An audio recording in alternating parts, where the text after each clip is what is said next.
नमस्कार दोस्तों, आप सभी का बहुत बहुत स्वागत है प्रतिष्ठानम क्लासेस में।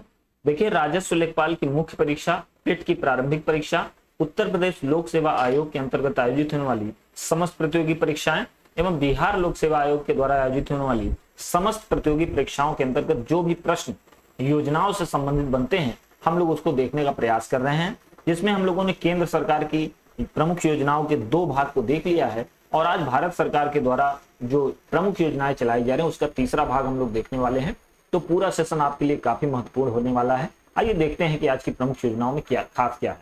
आज की जो हमारी पहली योजना है वो है प्रधानमंत्री किसान संपदा योजना। तो सबसे पहले, जैसे अब तो आपको हैबिचुअल हो गए होंगे इस बात को जानने के लिए कि सबसे पहले आपको जानना है कि इस योजना को शुरू कब किया गया। आज मैं इनकी क्लास ले लूंगा, आप लोग परेशान बिल्कुल नहीं होंगे। तो जो टाइपिंग वाले हैं ना, मैं आज इनकी क्लास ले लूंगा। फिलहाल आप सारा ध्यान यहाँ पर दें। ये संपदा है, क्या है भाई? संपदा। तो प्रधानमंत्री किसान संपदा योजना जो है वो शुरू की गई थी कब? पहली बात तो ये वर्ष 2016 में। तो इसको प्रारंभ किया गया वर्ष 2016 में और इसकी जो मिनिस्ट्री है वो है खाद्य प्रसंस्करण उद्योग मंत्रालय। तो कौन सा है भैया? खाद्य प्रसंस्करण उद्योग मंत्रालय द्वारा इसको प्रारंभ किया गया है। तो प्रधानमंत्री किसान संपदा योजना, इसके तहत हमको पता है कि सरकार खाद्य प्रसंस्करण को बढ़ावा देना चाहती है। तो खाद्य प्रसंस्करण को बढ़ावा मिलेगा तो जो सरकार का मूल लक्ष्य है, आप लोग जानते हैं, लेखपाल के लिए भी प्रश्न महत्वपूर्ण है। किसानों की आय दोगुनी करने का लक्ष्य सरकार ने रखा है। कब? किस वर्ष तक? 2022 तक। तो किसानों की आय दोगुनी करने के लक्ष्य में ये मील का पत्थर साबित हो सकता है प्रधानमंत्री किसान संपदा योजना, जिसके तहत प्रधानमंत्री जी ने वर्ष 2016 में पीएम किसान संपदा योजना को लाया था। लेखपाल वालों के लिए महत्वपूर्ण योजना है। तो किसान से संबंधित जो भी योजनाएं रहे उसको जरूर आप एक बार पढ़ लिया करें। चलिए आगे बढ़ते हैं, अगली योजना को देखते हैं।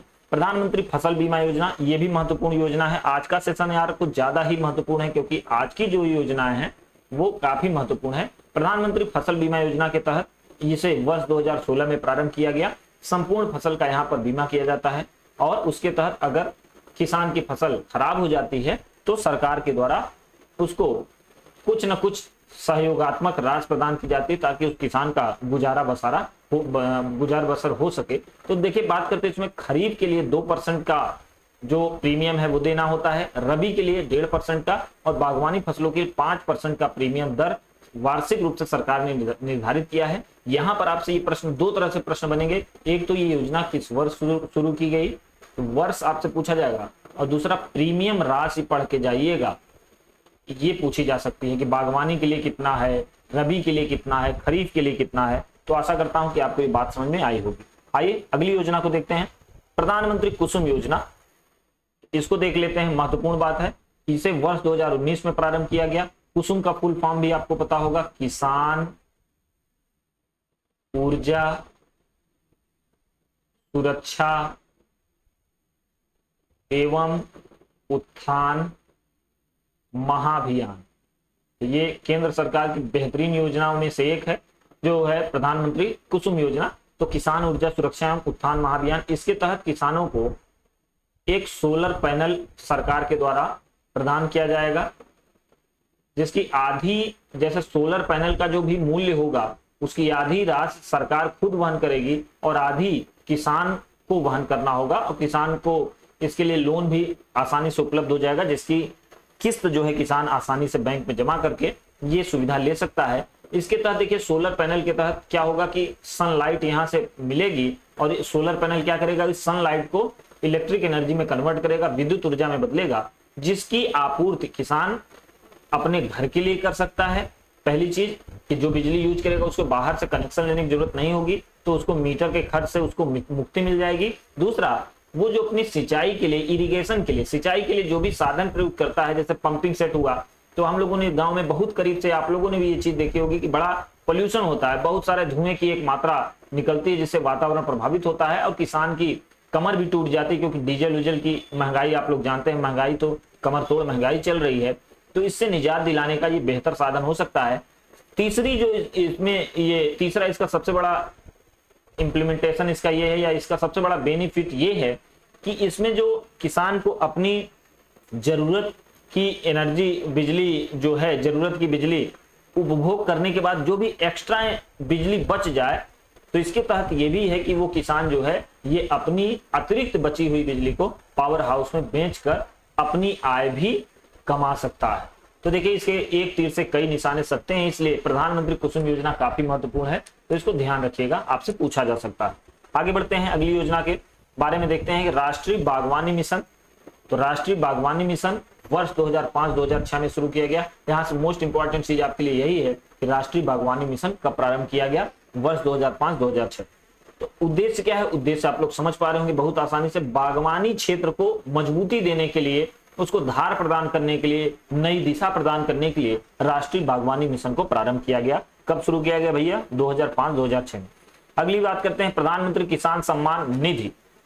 प्रधानमंत्री किसान सम्मान निधि की बात करें तो इसे 24 फरवरी 2019 को प्रारंभ किया गया, लेकिन विशेष बात याद रखिएगा, अगर आपको ध्यान होगा तो इसे दिसंबर 2018 से ही लागू कर दिया गया। तो ये बात विशेष तौर पर ध्यान रखेंगे कि लागू होने का समय और घोषित होने का समय दोनों अलग अलग था, इस पर विशेष ध्यान रखिएगा। आपसे पूछा जाए प्रधानमंत्री किसान सम्मान निधि की घोषणा कब की गई, तो घोषित हुआ 2019 में, लेकिन लागू हुआ दिसंबर 2018 से। इसके तहत आप जानते हैं कि 6,000 रुपए की राशि जो है वो एक वर्ष में किसानों को सरकार के द्वारा प्रदान की जाती है। शुरू में इसको सीमांत किसानों के लिए लाया गया था, लेकिन बाद में सभी किसानों के लिए ये योजना ला दी गई, जिससे इसका फायदा सभी किसानों ने उठाया।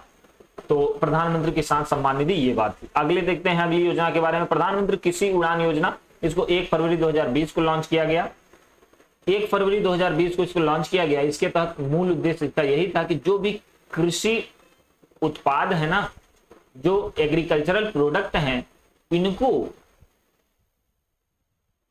वायुयान की सहायता से एक जगह से दूसरी जगह आसानी से पहुंचाया जाए और उससे किसान को उचित मूल्य इसका मिल सके। जैसे देखिए मान लीजिए कि हमारे पास टमाटर है, तो अब आज टमाटर हम मान लीजिए कि लखनऊ में हम बैठे हैं और यहां से हमको भेजना है मान लीजिए कि तमिलनाडु में, तो लखनऊ से तमिलनाडु टमाटर पहुंचते पहुंचते तो टमाटर पूरा वेस्ट खराब हो चुका होगा टमाटर, तो किसान को मूल्य क्या मिला, 0, शून्य, कुछ नहीं मिला, और उसके प्रोडक्ट का उसको फायदा भी नहीं मिला, उसका प्रोडक्ट भी बेकार हो गया।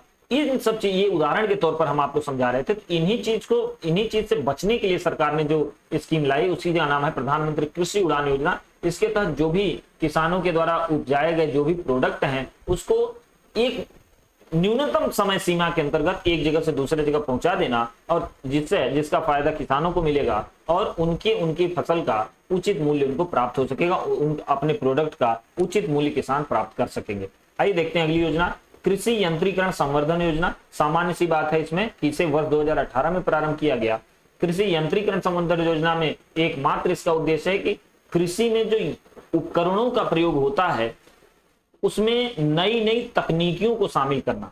तो उपकरणों में तकनीकियों को शामिल करना ताकि उपजाऊ खेती हो सके और साथ में कम मेहनत हो सके। तो मेहनत को कम करते हुए उत्पादन की मात्रा को बढ़ाने के उद्देश्य से कृषि यंत्रीकरण संवर्धन योजना को वर्ष 2018 में लाया गया था। ठीक है, अगली बात करते हैं किसान कॉल सेंटर। बहुत महत्वपूर्ण है भाई, इसका विशेष ध्यान रखेंगे। किसान कॉल सेंटर योजना महत्वपूर्ण है। यहाँ पर इस वर्ष 2007 में इसको प्रारंभ किया गया। इसका मूल उद्देश्य यह है कि यहाँ पर किसान जो है वो 22 भाषाओं में ये योजना लाई गई। इसके तहत किसान को किसान कॉल सेंटर एक खोला जाएगा और उसके तहत किसान अपनी सभी तरह की समस्याओं को यहां से फोन के द्वारा बात करके अपनी सारी समस्याओं को, जैसे मान लीजिए एक किसान है उसकी मृदा क्षारीय है तो वो बात करेगा कि भैया हमारे यहाँ कैसी मिट्टी है, हमारी मिट्टी ऐसी है तो कौन सा हमारे यहाँ प्रोडक्शन होगा, किस चीज को लगाएं कि हमारे यहाँ उपज अच्छी हो। किसी की मान लीजिए किसान की मृदा अम्लीय है तो वो कॉल करके जान सकेगा। तो ये किसानों को एक कॉल के द्वारा उनको सारी डिटेल मिल जाए। तो ये जो है मुहिम सरकार के द्वारा शुरू की गई, काफी शानदार मुहिम है। तो ये वर्ष 2007 में शुरू किया गया ताकि किसानों को उनको मदद दी जा सके, वो बेहतर बीज की जानकारी ले सके, मिट्टी की गुणवत्ता की जानकारी ले सके, और इसे 22 भाषाओं में चालू किया गया, शुरू किया गया। एक विशेष बात, किसान कॉल सेंटर का नंबर आप जरूर याद कर लें। किसान कॉल सेंटर आयोग आपसे अपेक्षा रखेगा कि आपको ये सब बातें पता होनी चाहिए। 1551 1551, ये मोस्ट इंपॉर्टेंट चीज है, ध्यान रखेंगे। आपसे डायरेक्ट पूछा जा सकता है किसान कॉल सेंटर का नंबर क्या है, तो आपको पता होना चाहिए 1551। ठीक है, आगे देखते हैं गोबर धन योजना। तो इसे 1 फरवरी 2018 को प्रारंभ किया गया। तो जो वेस्ट होता है घरों में, उससे बायोगैस जनरेट करने की ये जो योजना है वही है गोवर्धन योजना। ठीक है, वर्ष याद रखिएगा, महत्वपूर्ण है। चलिए, तो आशा करता हूं कि आपको ये इतनी बातें समझ में आई होंगी। भारत सरकार की योजनाओं को हमने इतना देखा और लगातार हम लोग देखते रहेंगे, अन्य योजनाओं पे हम लोग चर्चा करेंगे। फिलहाल आप लोग अपनी तैयारी जरूर अच्छे से करते रहिएगा। कहीं भी समस्या कोई भी नजर आए आपको तो तुरंत कमेंट बॉक्स में, कमेंट बॉक्स हमेशा आपके लिए खुला है, वहां बता दीजिएगा। जो भी दिक्कत आपकी होगी उसे दूर करने का पूरा प्रयास किया जाएगा। आशा करता हूं कि आपको वीडियो पसंद आया होगा। पूरा वीडियो देखने के लिए आप सबका बहुत बहुत धन्यवाद।